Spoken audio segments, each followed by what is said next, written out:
Salut, mardi 2 avril 2024.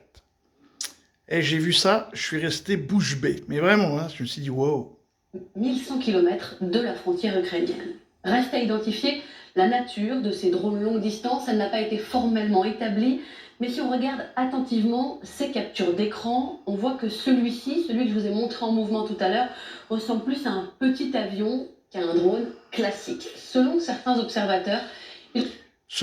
observateurs, donc sur les réseaux sociaux. Donc vous voyez, ils traînent sur les réseaux sociaux, et comme ils savent qu'on fait du débunkage d'images, parce que vos histoires, voilà quoi, donc c'est marrant, hein, ils relaient, hein, c'est énorme, je trouve ça énorme. Alors maintenant, on va écouter. Ce qui est intéressant, puisque les images sont un peu plus... c'est est-ce que ça, là, ça pourrait effectivement être l'ombre d'une hélice? Ça, c'est intéressant. 1, 2, 3. Mais c'est intéressant ce qu'elle a fait, hein. Mais ça, hein, faut pas se tromper, ça, c'est une queue en V. Hein. Ça, c'est une queue en V, on le voit sur d'autres, sur les images que je vous ai faites. Ça, c'est une queue en V. Pourquoi? Parce que j'ai l'impression qu'en fait, ils savent que les gens, ils sont là en se disant, est-ce que c'est pas un drone otanien? Et ça, il faut surtout pas, hein, faut que ce soit un drone ukrainien. Et donc, ils aident les Ukrainiens à dire, non, non, c'est un avion ukrainien. Ressemble même fortement à cet avion. Voilà. Alors, cet avion, c'est vrai, hein, ça y ressemble. Si là, on considère qu'il y aurait une hélice, bon, on pourrait dire que ça, c'est les trois roues. Mais j'ai beaucoup de doutes quand même, hein, parce que cette roue-là qui serait la plus imposante, elle devrait être là. Hein, donc ça devrait être l'inverse. Mais admettons, hein, admettons. Le problème, c'est sa queue.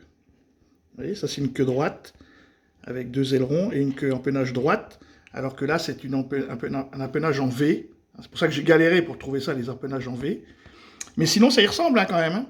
Bon, la question, c'est est-ce que ce petit genre de petit véhicule peut faire 1000 km. Moi, je ne fais pas d'aéronautique, donc j'y connais rien. Mais 1000 km, 1100 km plus la charge explosive, ça me paraît beaucoup, même télécommandé. Hein. Mais c'est vrai qu'il y a ça. Mais c'est intéressant, hein. C'est intéressant le boulot qu'ils ont fait.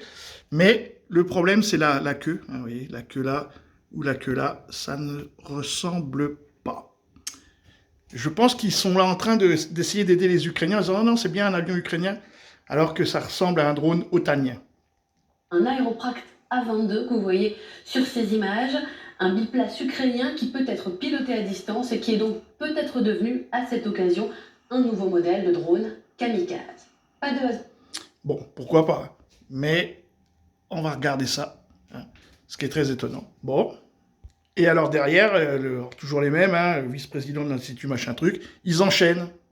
Ils ont bien vu, parce que cet avion, c'est clairement un petit avion qui a été téléguidé, c'est-à-dire que ça va se multiplier, le rapport coût-efficacité est génial. Un avion comme ça vaut quelques milliers d'euros, quelques centaines de milliers d'euros, et à côté de ça, ils ont régné en Ukraine. Ils ont détruit 2 usines, il y a 1000 km.